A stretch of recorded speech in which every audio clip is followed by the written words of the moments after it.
Efendiğin ol yaptın öküşünden başla. Efendim ol. Yaptın bu geç. Sonra mı? Yaptın bu geç. Bir gün niye efendi diye yol ve bariyaka deyip başlayana. Hova. Bunlarda bir gün efendi diye ovalarına çıkıp başka konsola var yarken. Sonunda bariyaka efendinin önünden uluyan çıkıyor.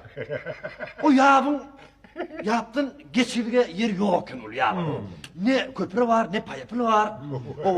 Onda efendi nesem kap Allah zarlarım deyip fikirlen duruyor da birden ilahi tüyüşüp tövrüğünü seyrediyade.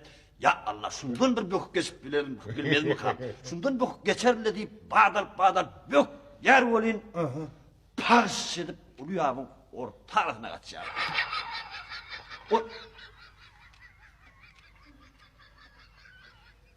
Hepiniz boğaç. Hepiniz boğaç. Durun da. Ay görüyorum. Dur. Ne gülüyorsun? Gülen Raşi. Ay sen ne gülüyorsun?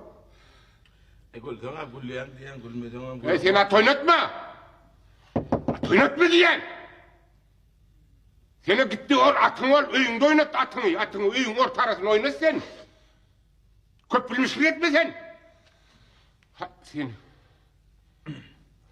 Ne gülmeliyor, gülle. Ne emmemiz gülle, otursa gülle sen. Danı da iyi var ha. Ha, gül. Aydı ver, koşursun, aydı ver. Ondan efendi pars edip yağın ortalarına kaçıyor. Zordan karık bulmandan zordan çıkıyor. Sudan çıkıyor. Sudan çıkıyor da.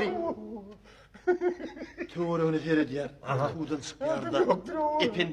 Efendi kellesini yayka. Ha diye de. 25 yaşım bolaydı diyer. 25 yaşım bolaydı diyerdi. Tövrüğüne seyrediyor. Efendi. Tövrüğüne seyrediyor. Burada hiç kim yok. Hiç kim yok. Efendinin yağı kaçını görmendir.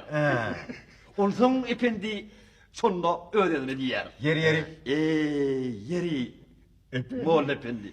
25 yaşında da senin alıp barayan kalan yoktuğunu deyip.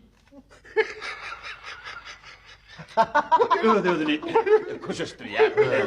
Efendi. Dur. Hey. Gülle sana, gülle. Gülleyen mi sana, gülleyen.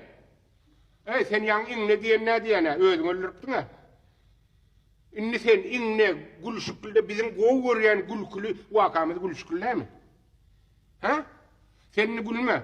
İnne gülsen hasap değildir. Sonuna da güleymedin sen. Gülsen sen.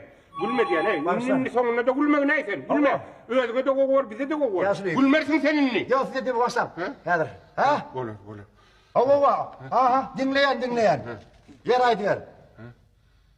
Aha.